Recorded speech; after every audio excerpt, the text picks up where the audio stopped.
오늘은 특별히 제가 한 주간 주일을 빠졌기 때문에 오전과 오후 두 번에 걸쳐서 설교를 하고 있습니다. 두 번의 설교를 같은 설교자에게 듣는 것이 다소 지루할 수 있지만 설교자 본인, 설교자나 여러분 자신의 감정이나 상황이 아닌 말씀 자체에 집중하면 큰 영적 유익이 있을 줄 믿습니다. 아멘. 오후 예배에 나온 청년들과 우리 모든 성도님들에게 그러한 은혜가 넘치기를 원하고요. 특별히 우리는 계속해서 기쁨의 교회가 말하는 기쁨이란 것이 무엇인가에 대해서 생각해 보고 있습니다. 수많은 사람들이 기쁨의 교회에 대해서 오해합니다. 기쁨의 교회는 하나님을 기쁘시게 하는 교회일 것이다. 그것도 맞지만 기쁨의 교회는 우선적으로 하나님을 기뻐하는 교회라 했습니다. 그 하나님을 기뻐하는 것은 하나님이 우리를 먼저 기뻐하셨기 때문이라 했습니다.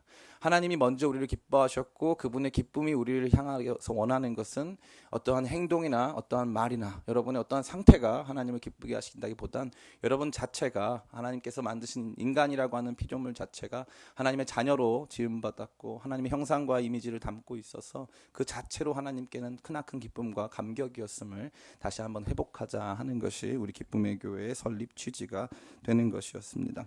어찌되었든 우리가 첫 번째 나눈 기쁨은 바로 이러한 하나님의 기쁨이었습니다.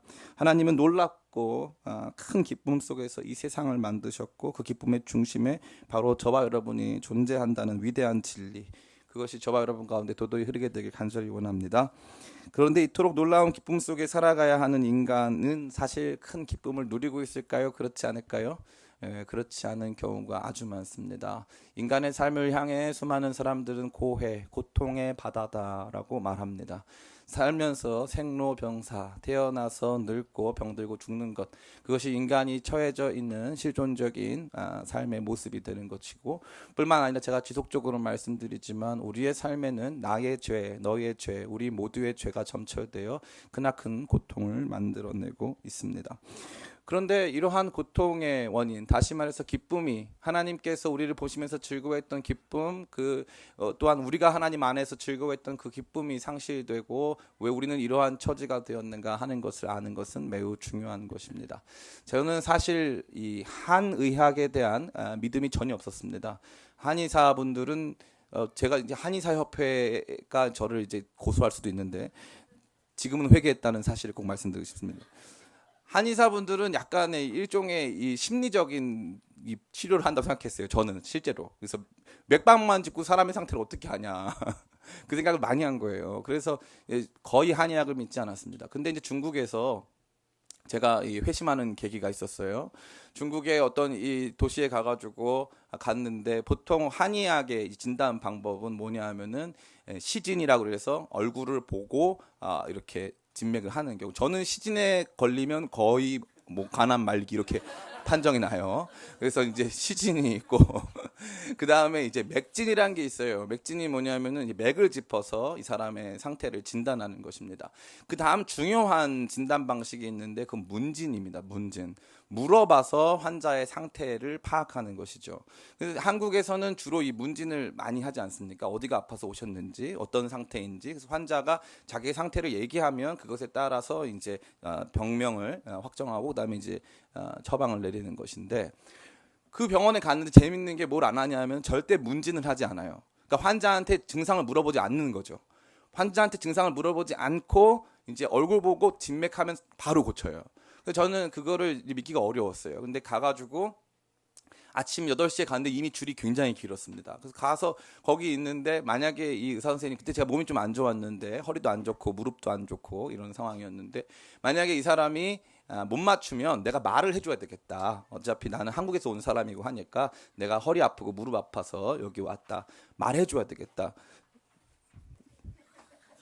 내 자리가 없으셔가지고 저는 막 말해주러 오신 줄 알았어요. 그래서 말을 해줘야 되겠다 이렇게 이제 생각을 했어요. 생각을 했는데 재밌는 게 뭐냐면은 갑자기 이분이 이렇게 얘기하시는 거예요. 저 진맥을 잡더니 하는 말이, 당신이 허리와 무릎이 아픈 이유는, 이렇게 말하는 거예요. 소름이 딱 돋잖아요. 당신이 허리와 무릎이 아픈 이유는, 여기까지 듣고 나서 제가 충격을 받았어요. 어떻게 알았지? 근데 그 다음이 더 충격적이었어요. 제가 생각보다 이 내장이 안 좋다는 거예요. 그래서 내장이 안 좋은데 내장은 고통을 느끼지 못하지만 내장이 영향을 준다는 거예요. 그래가지고 내장 때문에 척추가 기울어져가지고 몸 전체의 밸런스가 한쪽으로 움직였다는 거예요.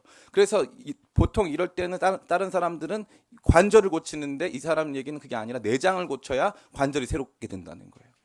그리고 나가지고 이분이 준 약을 먹었어요. 중국 한약은 감초 이런 거 안 들어가요. 진짜 씁니다. 그거 하나 먹고 났어요. 하나 먹고 10년 동안 안 아프더라고요. 저 너무 놀랐어요. 그때 회심했어요. 회개하고 내가 그동안 한의학에 대해서 너무 무지했다. 이게 신비의 세계다. 막 이러면서 막 제가 막 엄청나게 회개했습니다. 제가 그때 뭘 알았냐면은 제가 놀란 건 다른 것보다 이 사람은 원인을 알고 있다는 거예요. 원인을. 왜 아픈지.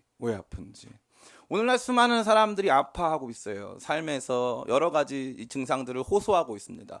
그분들의 이야기를 다 듣고 보면은 각 사람의 이야기가 다 맞는 것 같고 충분히 그 사람들이 고통스러워하고 아파할 만한 이유들이 충분한 것 같아요. 그런데 가만히 보면 성경은 그러한 부분에 침묵하고 있는 것 같아요. 여러분들이 가지고 있는 직장에 대한 불확실한 미래에 대한 고통과 어려움, 또 관계적인 문제들, 이러한 부분들을 구체적으로 다룰 때도 있지만 그것에 대해서 완벽한 해답을 제시하지는 못할 때가 많은 것 같다는 거죠. 마치 성경은 저와 여러분들에게 문진을 하지 않는 한의사 같아 보인다 이거예요. 여러분의 삶에 직접적인 질문을 던지지 않고 여러분을 그냥 이 성경의 세계 속으로 끌어당기는 거죠. 근데 가만히 보면 이 성경에는 뭐가 들어있다? 우리 삶에 궁극적 고통을 주는, 우리 삶의 기쁨을 상실시키는 근본적인 원인을 말해주고 있다는 것입니다. 그러한 의미에서 성경이 주는 것은 굉장히 크고 놀라운 것입니다. 저는 이 성경의 사증적 능력을 굉장히 중시해요. 성경이 스스로 자기 자신을 증명한다는 거죠. 우리 자신을 얼만큼 통찰력 있게 분석하는가가 성경에 너무나도 명확하게 나와 있다는 것입니다. 그것이 저와 여러분이 오늘 읽은 바로 우리 인간의 타락에 잘 담겨 있습니다. 여러분이 가지고 있는 각양각색의 증상들, 목사님 저는 그런 증상 아닌데요. 목사님 제가 겪는 증상은 그런 증상 아닌데요. 그런 모든 증상의 근본적인 원인이 어디에 있는가를 오늘 말씀을 통해서 한번 생각해 보시기를 간절히 원합니다. 첫 번째로 인간은 하나님을 그 기쁨의 원천으로 삼는 것을 포기했습니다. 인간은 하나님을 기쁨의 원천으로 삼을 것이냐 아니면 하나님이 주시는 것을 기쁨의 원천으로 삼을 것이냐 하는 중요한 기로에 놓여져 있는 것이죠. 오늘 말씀을 같이 한번 읽어보겠습니다. 5절과 6절입니다. 같이 한번 읽어볼까요? 시작. 너희가 그것을 먹는 날에는 너희의 눈이 밝아져 하나님과 같이 되어 선악을 알 줄 하나님이 아심이니라. 여자가 그 나무를 본즉 보암직도 하고 먹다고 지혜롭게 할 만큼 탐스럽기도 한 나무인지라. 여자가 그 열매를 따먹고 자기와 함께 있는 남편에게도 주매 그도 먹은지라. 아멘. 이 여성, 다시 말해서 이 하와는 사실 이름이 생명이란 뜻인데 이 하와는 그 나무가 자기에게 기쁨을 줄 걸 생각했어요. 그 기쁨은 인간이 누릴 수 있는 기쁨, 먹음직도 하고 보암직도 하고 지혜롭게 할 만큼 탐스럽기도 한, 인간이 누릴 수 있는 대부분의 기쁨, 이 이생의 자랑, 안목의 정욕, 이런 모든 것들을 이 나무로부터 얻을 수 있을 것이라고 생각했어요. 사실은 이러한 기쁨은 누가 주는 것이에요? 그 나무를 만드신 하나님이 주시는 거예요. 그런데 그게 아니라 이 하나님을 기쁨의 원천으로 삼기보다는 이 나무가 오히려 나에게 그것을 줄 것을 생각했죠. 근데 더 대단한 것은 무엇입니까? 궁극적인 가장 큰 즐거움을 찾았는데 그게 뭐냐면 스스로 하나님 되는 즐거움이에요.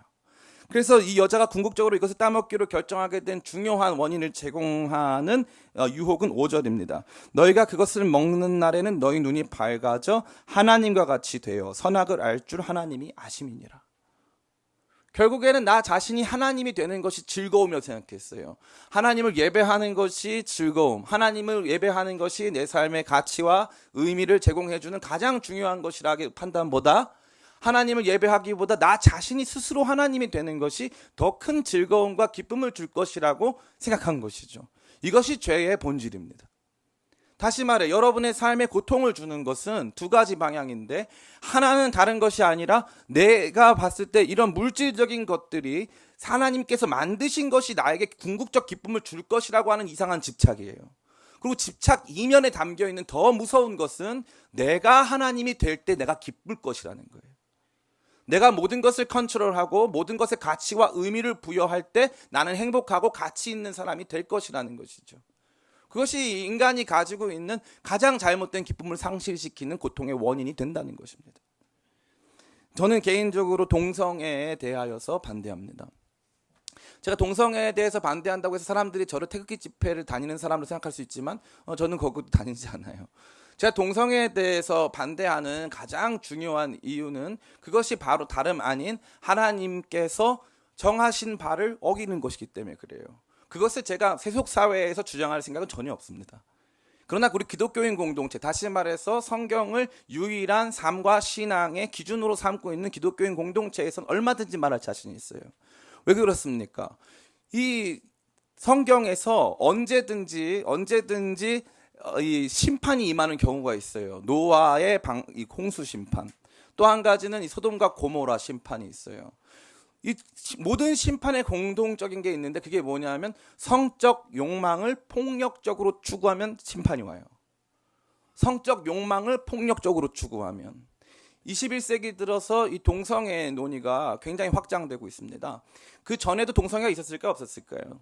과거에 그리스 로마 시대에 동성애가 훨씬 빈번했고 그때 그 동성애는 일종의 이 기호라고 볼 수 있는 수준이었습니다. 모든 사람들이 마치 커피를 마시듯이 나는 동성애를 즐긴다 하는 것들이 거의 뭐 일반화된 것이었어요. 근데 오늘날 우리가 이 동성애 문제, 특별히 이 성의 자유에 대한 문제에 대하여서 더 심각하게 받아들여야 될 것은 그것이 조금씩 권력화되고 있다는 것입니다. 동성애 운동 자체가 조금씩 확산될 뿐만 아니라 권력을 만들어내고 기존 질서와 투쟁하기 시작했다는 것이죠. 기존 질서와 투쟁하다가 나중에 궁극적인 이 컨플릭트, 갈등이 증대되면 이 동성애 세력 혹은 이 성의 자유를 추종하는 소위 이른바 LGBT라고 하는 사람들이 조금씩 그들의 권력을 강화하고 뿐만 아니라 그들의 주장에 대한 합리성을 더욱더 확장할 수 있는 것입니다. 그러한 가운데 저와 여러분들이 보고 있는 최근에 이 동성애 LGBT 축제 같은 경우를 본다 할지라도 그들은 과거의 동성애자들은 숨어서 그들의 성적 취향을 숨기고 했던 측면이 있다면 지금은 거리에 나오고 뭔가 이 무브먼트를 만들어내고 뭔가 사람들 앞에 이 데몬스트레이션 그것을 보여주고 과시하려고 하는 모습들이 증대되고 있다는 것이죠. 저는 이것에 대해서 심각한 우려를 가지고 있습니다. 왜 그렇습니까? 인간이 스스로 성에 대한 정의를 하고 있다는 것입니다. 하나님께서 만들어주신 인간과 인간 사이의 바른 관계와 질서들은 다 무시된 채 인간의 성을 인간 자신이 정의하고 그것에 대한 기쁨을 누리는 것을 내 마음대로 하겠다라고 하는 생각이 만연해진다는 것이죠. 비단 성만이 그럴까요? 그렇지 않습니다. 인간이 경험하고 있는 많은 문제들 중에서 우리가 생각했을 때 물질에 불과해 보이는 그런 것들에 집착하고 그것이 내게 행복을 줄 것이라고 하는 경우는 그것에 의미를 부여하는 경우는 너무나도 많이 있습니다. 최근에 이 비트코인 문제가 사회적인 이 문제가 되고 있습니다. 어떤 한 청년이 부산에서 올라와서 서울의 명문대학교를 다니고 있다가 최근에 비트코인 가격이 급락하자 자살했습니다. 제가 그 신문 기사를 보면서 이거는 정말 너무 말도 안 된다. 너무 안타까운 희생이다 하는 것을 보게 됐어요. 왜 그랬을까요? 그 사람 안에 잘못된 마음이 너무 컸기 때문에 그렇습니다. 그것은 무엇입니까? 그게 하나님이었던 거예요. 그게 내게 궁극적으로 기쁨과 즐거움을 줄 거라는 것이죠. 돈이라는 것이. 이러한 돈 자체에 대한 집착, 돈이라고 하는 이 교환 가치가 결국 내 삶의 모든 것, 다른 것까지도 사랑, 비전, 나의 가치까지도 다 달려있다라고 생각하는 잘못된 집착이 궁극적으로 우리 자신을 기쁨으로부터 멀어지게 한다는 것이죠. 그 사람들은 돈을 추구할 때 기쁨을 위해서 추구했을까요? 처음부터 난 기쁨 필요 없어라고 추구했을까요? 기쁨을 얻으려고 추구한 거예요. 동성애를 추구하는 사람들이 기쁨과 상관없이 그것을 추구합니까? 아니에요. 기쁨을 얻으려고 추구하는 것입니다. 지금 제가 말씀드리고자 하는 모든 것은 단순히 그것이 돈이나 뭐 동성애라고 하는 극단적인 내용뿐만 아니라 음식, 혹은 사람 사이의 인간적인 관계들 혹은 사회적 지위들 그것이 무엇이 됐든지 간에 우리가 하나님 아닌 것을 하나님으로 섬기고 그것을 하나님이 줄 수 있는 것 이상의 기쁨을 줄 수 있다고 믿는 순간 그것은 반드시 여러분에게 고통을 주게 돼 있다는 것입니다. 더 나아가 그것은 궁극적으로 여러분 자신을 신격화하는 우상 숭배로 나아갑니다. 그래서 성경은 말하고 있습니다. 탐심은 우상 숭배니라. 우상 숭배의 궁극적인 모습은 무엇이냐 하면 하나님 아닌 것, 다시 말해서 내게 궁극적 기쁨과 즐거움, 가치와 의미를 줄 수 없는 것을 하나님으로 섬기려는 것이에요. 가치와 기쁨과 즐거움을 줄 수 없는 것을 궁극적으로 그것이 나에게 가치와 기쁨을 주고 있다고 믿는 것이죠. 그것은 결국 자기 자신을 섬기는 거예요. 최근 우리 한국 사회에 일어나는 경향 중에 하나는 독특한 이 개인주의입니다. 이 독특한 개인주의는 조금씩 개인 취향을 극대화시키고 있어요. 자기만의 공간, 원룸에 갇혀서 자기 취향을 극대화하면서 살아가는 사람들이 너무나도 많습니다. 이러한 젊은이들은 완전히 이 시대나 인류 공동체, 사회, 민족, 역사라고 하는 이 메타 내러티브, 거대 담론을 다 배제한 채 완전히 파편화돼 가지고 그 안에서 자기 취향을 극대화시키는 거예요. 그러면 어떻게 됩니까? 그 취향을 극대화하면 할수록 나는 더 이것을 많이 갖고 있으면 가질 수 있을수록 난 행복할 것이다 생각하는 것이죠. 전혀 그렇지 않습니다. 그것은 여러분에게 행복을 줄 수 없습니다. 제가 그리스도인이 되면서 많이 느낀 것은 무엇이냐 하면 조금씩 그리스도인이 되면서 저 자신에게 과거에 중요했던 것이 이제는 중요하지 않게 된다는 것입니다. 과거에는 그것이 나에게 기쁨을 주던 것이 이제는 나에게 기쁨이 되지 않는다는 것이죠. 처음부터 그것이 기쁨이 아니었는데 제가 그것을 몰랐다는 것입니다. 제가 선교지에 나가면 선물을 잘 안 사와요. 왜냐하면 선물 사는 시간 이런 게 저에게 있어서는 상당히 불편하고, 그 다음에 이제 너무 드릴 사람이 우리 교회 성도만 해도 100몇십 명인데 다 드릴 생각하면은 다 그래요. 그래서 사람들이 저한테 마음 상해 계신 분도 많고, 우리 교회 어떤 형제님 같은 경우는 저를 막 질책하면서 외국에 나가면은 선물을 사다 줘야 된다, 뭐 이런 얘기를 하시는 선교팀장님도 계신데, 그래서 이제 제가 실명은 공개하지 않습니다. 우리 교회 선교팀장 좀 이따가 이렇게 특성하실 분, 그분이 저한테 외국 나가면 선물을 사와야 된다. 근데 제가 그걸 몰라서가 아니라, 그때 거의 혼났어요. 차에서 한 30분 동안. 그래서 제가 교육을 받았습니다. 외국 나가면 선물을 사와야 된다 막. 그런데 제가 그걸 몰라서가 아니라, 왜냐하면은 제가 그걸 살고 하는 게 저에게 너무 기쁨이 안 되는 시간이에요. 그 사람 주고 싶지가 않으면 저를 위해서도 사지 않고 저희 부모님을 위해서 사지 않습니다. 하나도 재미가 없어요, 그거 사는 게. 왜냐하면은 저에게 있어서는 더 큰 기쁨과 즐거움이 있는데, 그것은 바로 그곳에 있는 영혼들이에요. 거기에 더 큰 기쁨과 즐거움이 있고, 하나님께서 그 집회나 해당 사역에 더 크게 은혜 받으셨으면 그 기쁨과 감격이 떠나질 않아요. 정말 떠나질 않아요, 제 마음 안에. 그런데 제가 여러분들에게 주고 싶은 마음이 더 동일합니다. 전 여러분이 저와 같으셨으면 좋겠어요. 감히 말씀드리는데 여러분 저를 본받으시길 바랍니다. 제가 목사로서 부족한 것이 하나 있어요. 제가 감히 다 말씀드립니다. 먹는 거. 저를 위해서 기도해 주세요. 많이 먹어요. 그래서 어떤 분이 저한테 그랬어요. 목사님 많이 안 드신다고 생각했지만 많이 먹는다고. 그리고 많이 먹고 잘 먹어요. 그게 저에게 있어서는 늘 기도 제목. 금식이 잘 안 돼.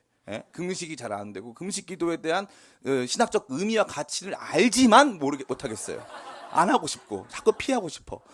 그런데 이거 빼고, 음식 먹는 거 빼고 저 삶에 제가 사치하거나 제가 뭐 필요 없는 물건을 사거나 하는 것은 전혀 없습니다. 그게 왜 그러냐 하면은 이완 목사님이 좋은 게 뭔지를 몰라서 그게 아니라, 다 아는데 재미가 없어요.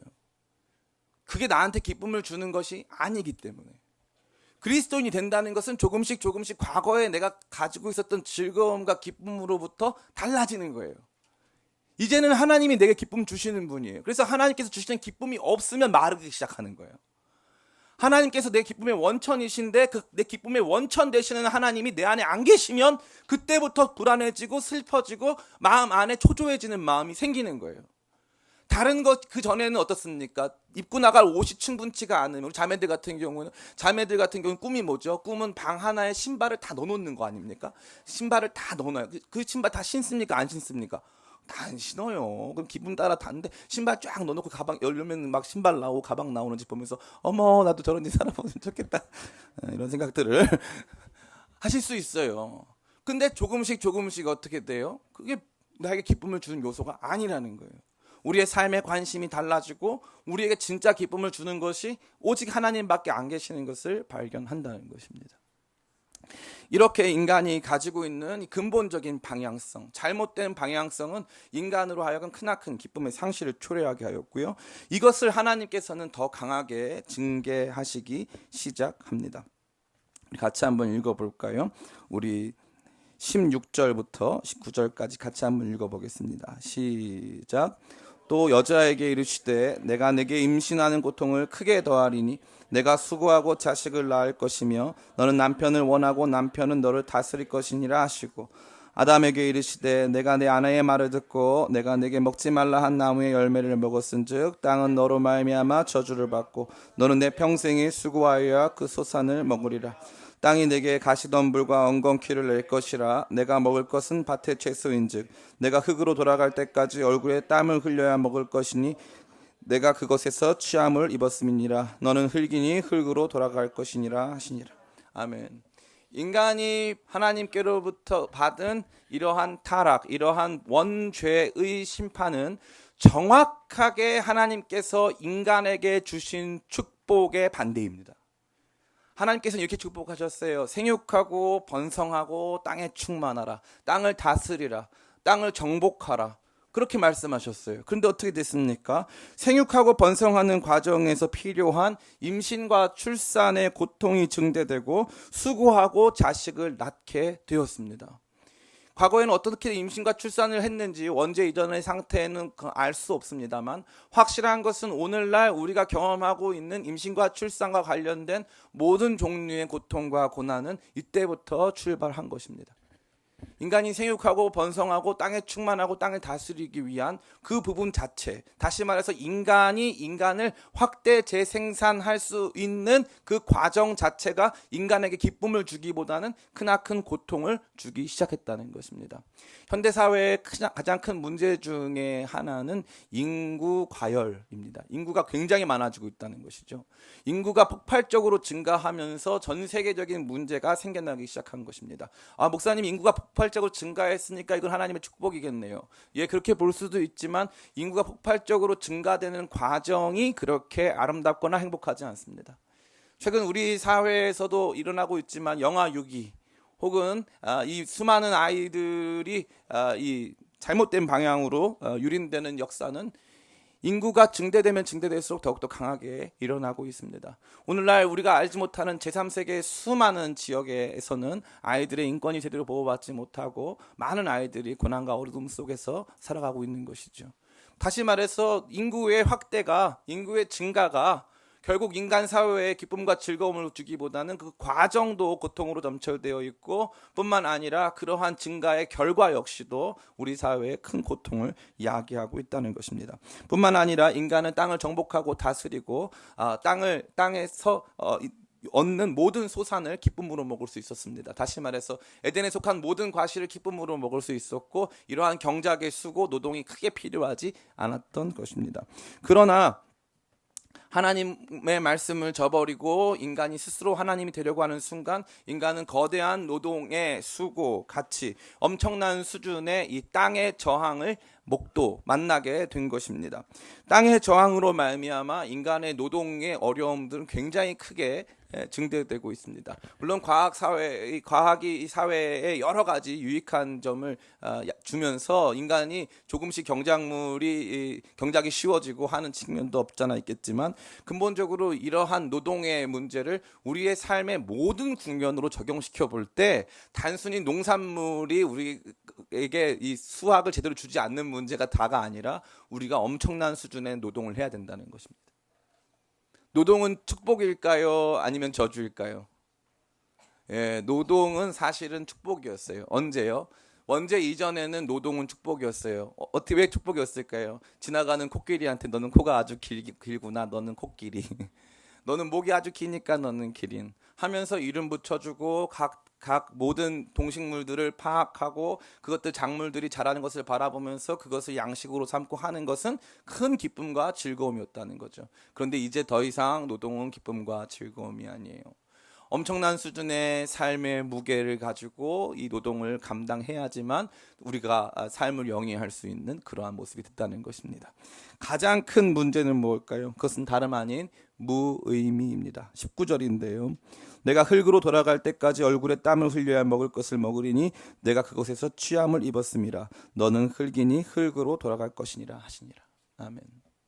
아담의 이름은 원래 흙이란 뜻이에요. 흙. 아담의 이름 자체가 흙이라는 거죠. 그런데 하나님께서 아담을 흙으로 빚으셔서 아담의 생기를 부으셔서 사람으로 만드셨어요. 아담은 하나님의 생기가 있을 때 가장 온전한 가치와 의미를 지녀요.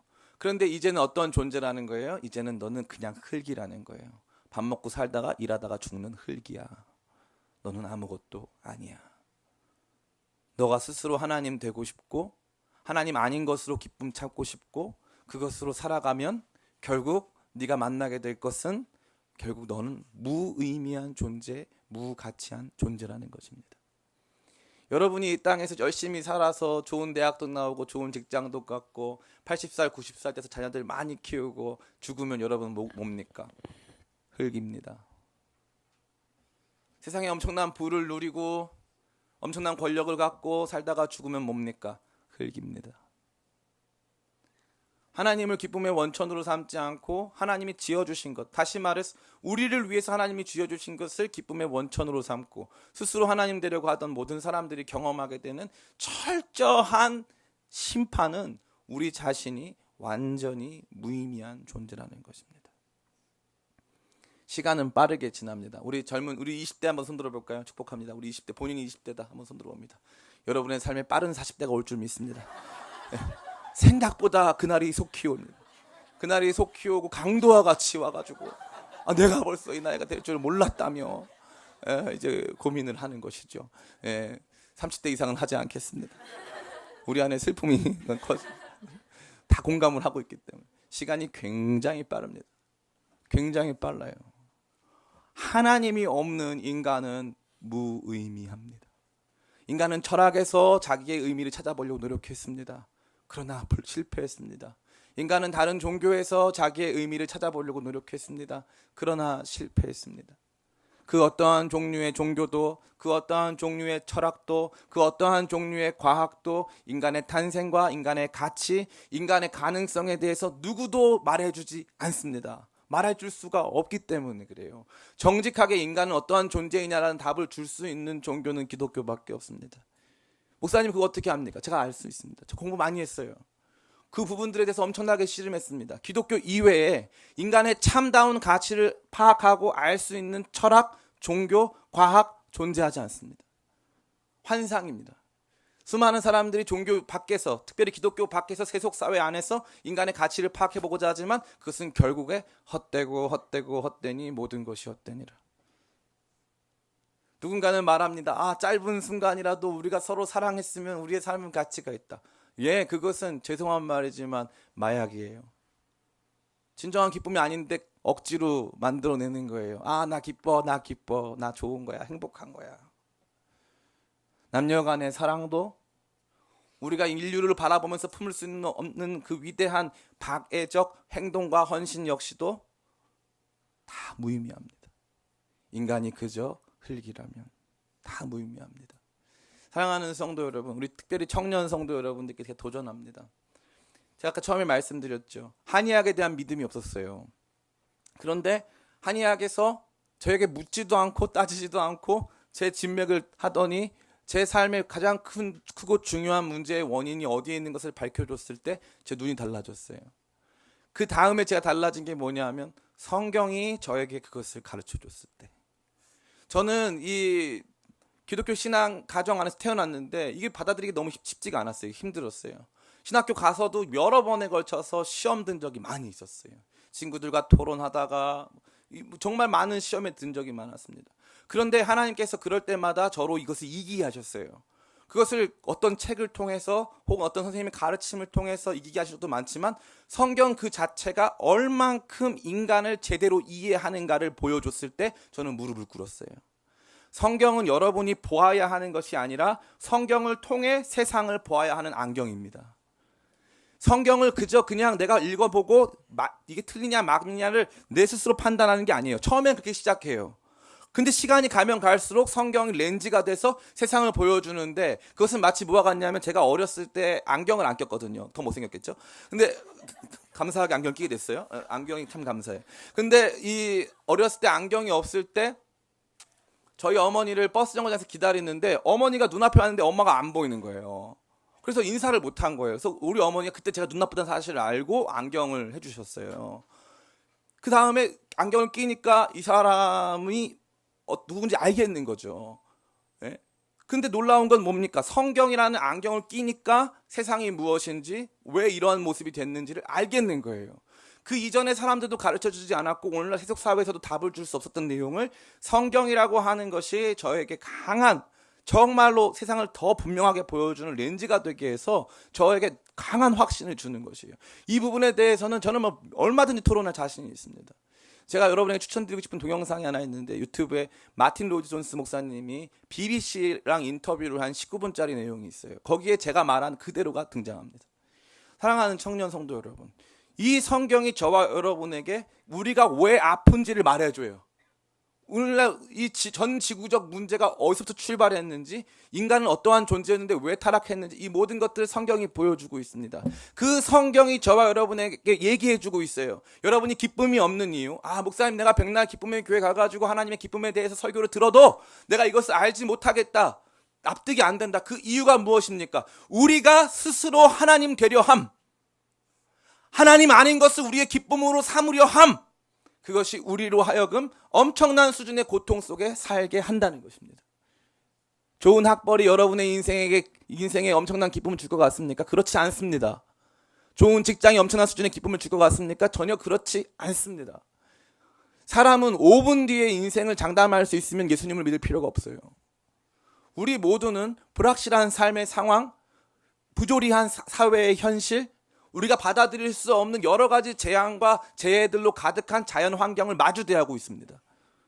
우리는 그 안에서 어떠한 존재입니까? 왜 그것이 우리에게 닥쳐왔습니까?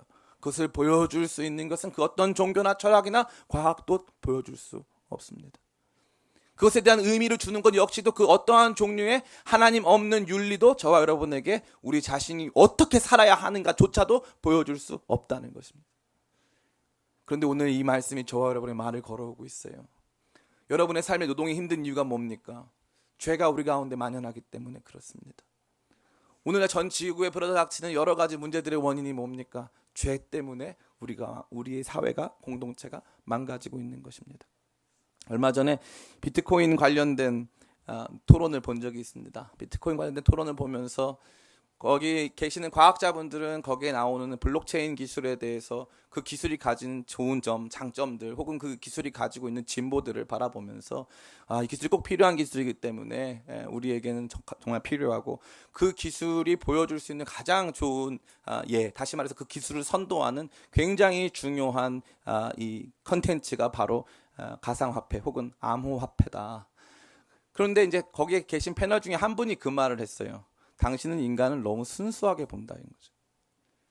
인간은 그렇게 순수한 존재가 아니라는 거예요. 인간은 그렇게 좋은 기술이 있다고 좋은 기술을 100% 좋은 데만 사용할 수 있는 존재가 아니라는 것입니다. 저는 그분이 크리스찬이 아닌 것을 알고 있어요. 근데 그럼에도 불구하고 그분이 말한 것은 일면 일리가 있는 얘기예요. 진리가 아니지만 일리가 있어요. 그것은 무엇입니까? 인간은 타락한 존재라는 거예요. 어떻게 해요? 스스로 하나님이 되려 하는 존재. 그래서 기쁨을 잃어버려요. 하나님 주신 것을 기쁨의 원천으로 삼으려고 하는 존재. 여러분이 가지고 있는 대부분의 집착들은 바로 거기에서 출발하는 것이에요. 관계적 집착은 뭐예요? 이 부부가 어려움을 겪는 이유가 뭐냐 하면은, 여러분도 다 좀 있으면 부부가 될 거니까 들어보세요. 어려움을 겪는 이유가 뭐냐면 관계적 집착 때문이에요. 너는 나한테 기쁨을 줘야 되는 존재라는 거예요. 근데 그렇지 않거든요. 내 부인이 내게 기쁨을 주기 위한 존재가 아니에요. 기쁨은 누가 주신다? 하나님이 주신다. 부부는 기쁨을 서로 나눠줘야 되는 책임을 가진 존재이기보다 기쁨을 누려야 할 존재예요. 어디서부터? 하나님으로부터. 그렇지 않으면 부부 사이에 기쁨이 올 수가 없어요. 올 수가 없어요. 그 책임만 계속 강요하니까. 이게 단순히 부부 사이의 문제만 그럴까요? 그렇지 않습니다. 다른 모든 종류의 관계들 속에서도 자녀와 부모 문제도 마찬가지예요. 자녀가 넌 나에게 기쁨을 줘야 돼. 공부 잘해서 나한테 기쁨을 줘야 돼. 이것쯤은 해낼 줄 알아야 돼. 기쁨을 줘야 돼. 엄청나게 집착을 하는 거예요. 자녀가 기뻐하든가요? 그렇지 않습니다. 우리의 모든 관계적인 안목을 하나님께 주지 않으면 하나님 없이 채워지는 관계적 기쁨은 한계가 있고 그것은 아무런 의미가 없습니다. 돈도 마찬가지고 옷도 마찬가지고 여러분이 추구하고 누리고 싶어하는 그 모든 것들은 결코 하나님, 다시 말해 기쁨의 원천이 될 수 없습니다. 이것을 인정하기 시작하면서부터 우리 안에는 치료가 일어납니다. 내가 없어서 살 수 있는 것들에 대한 치료가 일어나는 거죠. 예전에 저는 음악 없이는 못 살았던 것 같아요. 그런데 제 차에 타본 사람은 다 아는데 제 차에는 정적이 흘러요. 사람들이 그래서 애써 말을 막 하게 돼요. 제가 음악 듣는 거 싫어해서. 음악 듣는 거 별로 안 좋아해요. 제가 소중하게 여겼던 모든 것들이 제 기쁨의 원천이 아니에요. 아무도 없어도 제게 하나님이 계세요. 하나님이 제 기쁨의 원천이시고 저는 하나님이 아니에요. 그분을 예배하는 것이 제 기쁨이에요. 내 기쁨의 원천 되신 그 주님을 예배하는 것이 내 진정한 기쁨. 저는 여러분들이 그것을 회복하게 되시길 예수님의 이름으로 축원합니다. 우리 기쁨의 교회가 드리고 싶은 것이 바로 그것이에요. 교회 안에서의 비본질들, 사실 교회도 우상이 될 수 있어요. 교회도 이건 내 기쁨의 원천이야. 이 사역은 내 기쁨의 원천이야. 하나님이 기쁨의 원천이세요. 근데 교회 안에서 스스로 하나님 되려는 사람 너무 많고 하나님이 주신 몸된 교회가 내 기쁨의 원천인 것처럼 하나님과 교회를 대치하는 사람도 많아요. 저는 그것을 강하게 경계합니다. 강하게 경계해요. 이번에 이 아프리카 케냐에 가서 청소년 집회를 하는데 제가 사역하면 꼭 이 이슬람 무장단체의 공격이 있습니다. 처음에 갔을 때 이슬람 무장단체가 저희 숙소에 도마뱀을 파송했어요. 깜짝 놀랐습니다. 그래서 사역을 못할 뻔했어요. 근데 다시 돌아갔더니 도마뱀이 한 마리 더 늘어나 있었어요. 굉장히 무서웠습니다. 그런 일들은 정말 너무나도 많아요. 말씀드리기 어려울 정도로 그들이 저를 알고 있으니까 제가 뭘 무서워하는지를 알고 있으니까 그런 사역들을 하고 있어요. 근데 전기가 다 나간 거예요. 그리고 이 이슬람 알샤바브가 굉장히 세심하게 공격을 하는데 건반 키보드를 치는데 페달이 안 되게 하더라고요. 건반 치는 사람 다 알아요. 얼마나 짜증나는 일인지. 그게 안 되게 하더라고. 그래서 제가 어떻게 했냐면 예배팀 다 내려가라 그랬어요. 통기타 하나 옆에 쳐주는 형제 하나가 통기타 치고 같이 예배 드렸단 말이죠. 누구랑? 예배 안 드리고 싶은 10대들이랑 통기타 하나 치면서 예배했단 말이죠. 끝나고 나서 다 하는 말이 뭐냐면 다 충격받았다는 거예요. 안 되는 건반 쳐서라도 해야 되는데 난 그렇게 하지 않아요. 저는 목소리라도 할 수 있다. 왜냐하면 우리가 이것도 다 우상이 돼버렸어요. 누가 청년들 보고 보수적이지 않다고 하잖아요. 전 달라요. 보수적인 부분이 달라서 그래요. 어른들은 오르간, 드럼 없음에 보수적이에요. 청년들은 드럼 있음에 대해서 보수적이에요. 제가 봤을 땐 그래요. 다 없어서 하자 그러면 서로 불편해해요. 우리 모두 다 집착하고 있는 대상이 있어요. 심지어 교회 안에서도 이건 이래야 된다, 저건 저래야 된다, 드럼이 있어야 된다, 없어야 된다. 또 이것도 잘라가지고 또 보내서 논란을 만들어서 이완 목사님 드럼 없는 주의자다. 와, 지금 포인트 잡았다. 막 지금 걱정이 많이 되는데 저는 가급적 우리 교회 드럼이 있었으면 좋겠어요. 좀 더 넓어. 이건 꼭 넣어라. 이렇게 했으면 좋겠어요. 그러나 이것조차도 우리 안에 집착이 될 때가 있어요. 자꾸 하나님 돼버려요. 너무 쉽게 우리는 다 하나님을 만들어버려요. 그게 너무 절대적이에요. 다 하나님을 만들어버려요. 그리고 나 스스로 그 뒤에 숨어서 하나님이 되고 있어요. 그 뒤에 숨어서 내가 다 아는 것처럼, 내가 다 할 수 있는 것처럼, 모든 것의 의미를 내가 다 줄 수 있는 것처럼 숨어서 자기가 하나님 되고 있단 말이죠. 기쁨이 하나도 없어요. 하나님이 주시는 기쁨과 즐거움보다 내가 집착하는 그 대상이 주는 짤막한 그 달콤함에 빠져가지고, 그게 돈이 됐건 여자가 됐건 뭐 어떠한 종류의 집착이 됐건 술이 됐건 뭐가 됐건 그게 우리 인생에 너무 중요한 문제가 돼버린 거예요. 그게 없으면 내가 죽는 것처럼. 저는 우리 기쁨의 교회 성도님들이 특별히 청년 성도님들이 그런 부분에서 놀라운 자유함을 경험하게 되시길 예수님의 이름으로 축원합니다. 저는 하나님만이 우리의 예배를 받으실 분이시고 그분이 우리의 예배를 받으실 때 우리가 가장 기뻐한다고 확신합니다. 저희 교회가 품고 있는 웨스트민스터 소요림도 제1문은 이렇게 말하고 있어요. 인간의 궁극적인 목적은 What is the chief end of man? 사람의 궁극적인 목적이 무엇이냐? To glorify God and enjoy Him forever. 그분은 영원히 즐거워하고 그분을 영화롭게 하는 것이다. To glorify God. 하나님을 영화롭게 하는 것은 is to enjoy Him. 하나님을 즐거워하는 것이고 하나님을 즐겁게 하는 것은 그분을 영화롭게 하는 것이. 하나님을 즐거워하는 것은 그분을 영화롭게 하는 것이. 이 두 가지가 연결되어 있어요. 그 두 가지가. 근데 그것을 알지 못한 채 다른 것으로 우상 삼고 다른 것으로 기쁨과 즐거움을 살아가면서 하나님을 진짜 영광스럽게 하고 그분 안에서 기뻐하는 삶보다 다른 것으로 만족하는 저차원적인 삶에 머물러서 고통을 신음하는 경우가 너무나도 많다는 것이죠. 사랑하는 우리 기쁨의 교회 청년 성도 여러분 어떠한 삶을 살기 원하십니까? 제가 여러분들에게 정말 드리고 싶은 삶은 그런 기쁨의 삶인 줄 믿습니다. 더 이상 여러분들에게 속해 있는 삶의 작은 부분들에 집착할 필요가 없어요. 하나님께 집중하세요. 여러분의 사회적인 포지션이 얼마나 높든지 낮든지 상관없어요. 하나님께 집중하세요. 돈이 얼마나 많든지 적든지 상관없어요. 하나님께 집중하세요. 여러분의 외모가 어떤지 상관없어요. 하나님께 집중하세요. 하나님의 여러분의 삶을 영화롭게 하실 거예요. 하나님이 여러분의 삶을 위대하게 만드실 거예요. 나에게 참된 기쁨을 주실 그 주님을 바라보면서 우리의 삶을 걷다 보면 하나님께서 세상이 줄 수 없는 기쁨과 만족을 내게 주시고 더 나아가서 우리를 향해서 세상이 줄 수 없는 가치와 의미를 주세요. 사랑하는 내 아들아, 사랑하는 내 딸아, 이렇게 말씀하시고 사랑하는 내 종아, 내가 너와 함께 이러한 일들을 만들어가기를 원한다 말씀해 주세요. 세상이 준 적 없는 사명, 세상이 준 적 없는 가치, 세상이 준 적 없는 지위, 세상에 준 적 없는 영광으로 저와 여러분을 만들어 가시는 것입니다. 하나님만이 우리 기쁨의 원천이십니다. 하나님 없는 삶에서 기쁨 찾고 지면서 기쁨을 상실했던 우리의 모든 부분에서부터 자유케 되는 저와 여러분 되시기를 예수님의 이름으로 축원합니다. 오늘은 특별히 선교 헌신 주일입니다. 세상의 많은 사람들은 오늘도 하나님 없이 저차원적 기쁨의 속에서 마약 맞듯 세상을 살아가요. 그들이 살아가는 삶 속에 조금 나은 수준의 선이 존재한다 할지라도 그것은 그들에게 궁극적인 기쁨을 줄 수 없는 것입니다. 많은 사람들이 그러한 고통에 신음하면서 살아가고 있어요. 그러한 사람들을 향해서 나아가서 그들의 고통의 원인을 말해주고 그들을 그 고통에서부터 자유케 하는 사역이 우리 기쁨의 교회 사역인 줄 믿습니다. 1차적으로 저와 여러분 가운데 그러한 하나님의 기쁨이, 다시 말해서 우리 자신이 하나님이 아니고 하나님 주신 것이 내게 기쁨을 줄 수 없고 나는 도리어 하나님 안에서 기쁨을 찾고 그분이 내 기쁨의 원천이라는 것을 인정하는 거룩한 치유가 일어나서 우리 기쁨의 교회의 선교가 다른 이들을 자유케 하고 치유케 하고 그들을 참된 기쁨의 원천으로 돌아오게 하는 복된 일들 되기를 예수님의 이름으로 축원합니다. 우리 같이 기도할까요? 같이 기도할 때 우리 먼저는 좀 회개했으면 좋겠습니다. 우리 안에 스스로 하나님 되려고 했던 부분들, 우리 안에 하나님 이건 내가 더 잘 아니까 하나님은 간섭하지 마세요. 하나님 꼭 이건 내가 있어야 되니까 이거는 뺏지 마세요. 하나님 이것까지 뺏어버리면 저 하나님 미워할 거예요. 하나님 용서할 수 없어요.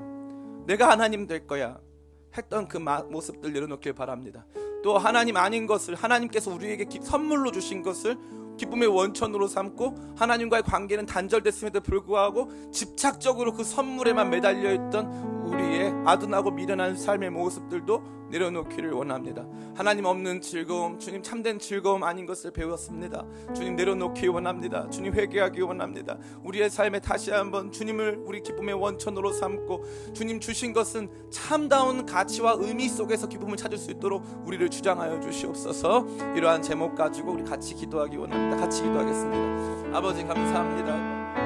아버지 우리 사랑하는 성도님들, 아버지 하나님 정말 인생의 참된 기쁨과 감사 깨닫기를 원합니다. 주님 나의 전부가 되시니 주님을 예배하는 것이 우리의 기쁨과 즐거움입니다. 주님을 예배하는 것 우리의 기쁨과 즐거움입니다. 주님을 예배하는 것이 우리의 참된 기쁨입니다. 주님이 나의 기쁨의 원천이십니다.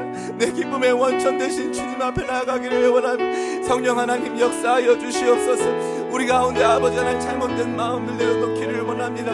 아버지 하나님 우리의 삶을 바꾸어 주시옵소서. 주님이 내 기쁨이십니다. 주님이 내 기쁨이십니다. 주님 없는 기쁨은 소용없습니다. 우리가 집착하던 모든 것들 내려놓고 하나님은 우리의 기쁨과 즐거움으로 삼고 나아갈 수 있도록 도와주시옵소서. 우리의 작은 집착들을 내려놓습니다. 아버지, 우리의 작은 집착들을 내려놓고 주님을 예배하기를 원합니다. 아버지, 역사하여 주시옵소서. 아버지, 역사하여 주시옵소서. 우리 한 번 더 같이 기도하기를 원하는데, 오늘도 하나님 아닌 것을 하나님으로 예배하는 수많은 사람들이 있습니다. 이게 얼마나 위험한 거냐면요, 우리를 아름답게 사랑으로 창조하신 하나님을 제대로 알지 못하고 창조주 하나님을 이상한 심판자로만 여기고 윤리적 기준을 제시하는 이 단순한 우리의 재판관으로만 여기면 이슬람이 돼요. 이슬람이 될 뿐만 아니라 하나님을 이상한 시스템을 만들어 놓은 저 멀리에 있는 신처럼 여기면 이 인간 사회는 고통으로 점철되고 어떻게 해서든지 깨달은 사람만 그 고통에서 벗어나는 이상한 종교 불교가 됩니다. 과학을 맹신하다 보면 인간은 그저 하나의 작은 세포에서도 출발한 무의미한 돌연변이에 불과한 것이에요. 그게 인간의 가치와 의미입니다. 그 어떤 공동체에 속해 있든지 간에 인간은 자신의 참다운 가치를 알 수가 없어요. 오직 예수 그리스도 안에서, 예수 그리스도를 땅에 보내주신 참다운 창조자 하나님 아버지 안에서 우리의 가치와 의미를 발견할 수 있는데, 오늘 제가 정말 이 해외를 다니면서 많이 느끼는 것은 자신의 가치와 의미를 알지 못하고 죽어가는 수많은 사람들이 있다는 거예요. 그리고 그들을 향해서 오늘도 이 이야기를 들려주려고 수많은 선교사님들이 나가서 일하고 계시다는 것이죠. 주님의 몸된 교회로서 우리 기쁨의 교회 감당해야 될 것은 그분들에게 영적인 기쁨과 즐거움을 드릴 뿐만 아니라 선교사님들 돕고 또 그곳에 있는 영혼들에게 참다운 기쁨을 증거하는 것인 줄 믿습니다.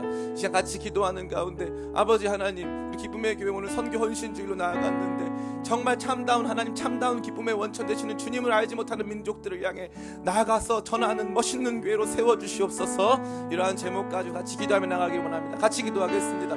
아버지 하나님 감사합니다. 우리 기쁨의 원천 되신 우리 주님, 아버지, 그 주님을 열방 가운데 선포하기를 원합니다. 주님이여 일하여 주시옵소서. 주의 권능으로 아버지 일들을 행하여 주시옵소서. 기쁨의 교회가 일들을 멋있게 감당할 수 있도록 한 사람 한 사람의 그 마음에 주님 충만한 은혜를 더하여 주시옵소서. 주님 새롭게 하여 주시옵소서. 주님이여 새롭게 하여 주시옵소서.